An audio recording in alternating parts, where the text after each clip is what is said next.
France, Autriche, les performances des Bleus décryptées. Un Kanté éblouissant, un Thuram décevant.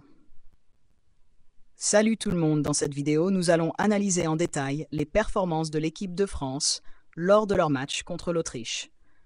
Nous parlerons des joueurs clés qui ont marqué la rencontre par leurs performances exceptionnelles ou décevantes. N'oubliez pas de mettre j'aime et de partager cette vidéo, de vous abonner à notre chaîne et surtout d'activer l'alerte pour recevoir nos prochaines vidéos.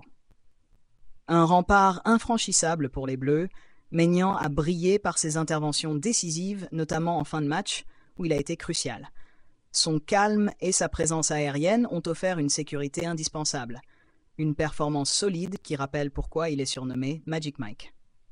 En bref, Maignan a sauvé les meubles avec des interventions cruciales. Début prometteur pour Koundé qui a su défendre avec rigueur. Son positionnement et ses retours ont été précieux, même s'il manque encore un peu de précision dans ses actions offensives. En bref, défensivement rassurant, mais peut mieux faire en attaque. D'ailleurs, Upamecano s'y dit. Solide dans ses interventions, Upamecano a joué un rôle clé en fin de match. Sa présence physique a été déterminante pour contrecarrer les attaques autrichiennes. En bref, une performance robuste, mais il peut encore progresser.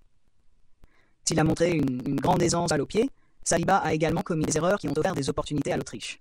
Sa constance doit s'améliorer pour éviter des fautes coûteuses. En bref, talentueux, mais parfois trop confiant.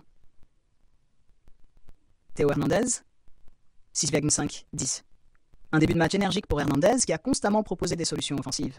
Cependant, sa perte de balle en défense aurait pu coûter cher. En bref, un joueur dynamique, mais avec des moments d'inattention. N'Golo Kanté est de retour à son meilleur niveau, un véritable poumon au milieu de terrain. Sa capacité à récupérer le ballon et à dribbler a été essentielle pour les Bleus. En bref, un super-héros indispensable pour l'équipe. Adrien Rabiot, 7,5-10. Rabiot a impressionné par son activité incessante et ses interventions.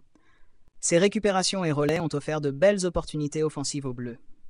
En bref, de retour en grande forme, rappelant ses performances de la Coupe du Monde 2022. Antoine Griezmann.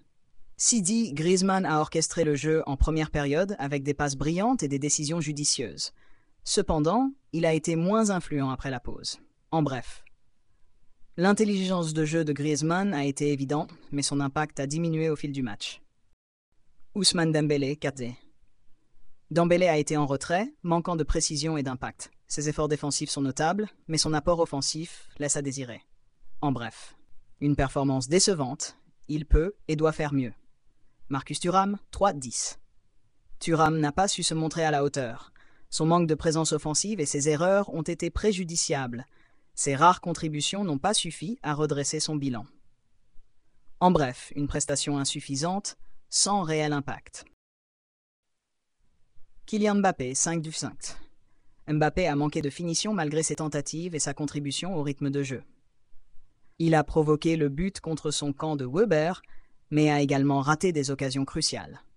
En bref, brillant dans le jeu, moins précis à la conclusion. Pour conclure, ce match contre l'Autriche a mis en lumière des performances contrastées parmi les Bleus. N'oubliez pas de mettre j'aime et de partager cette vidéo, de vous abonner à notre chaîne et surtout d'activer l'alerte pour recevoir nos prochaines vidéos.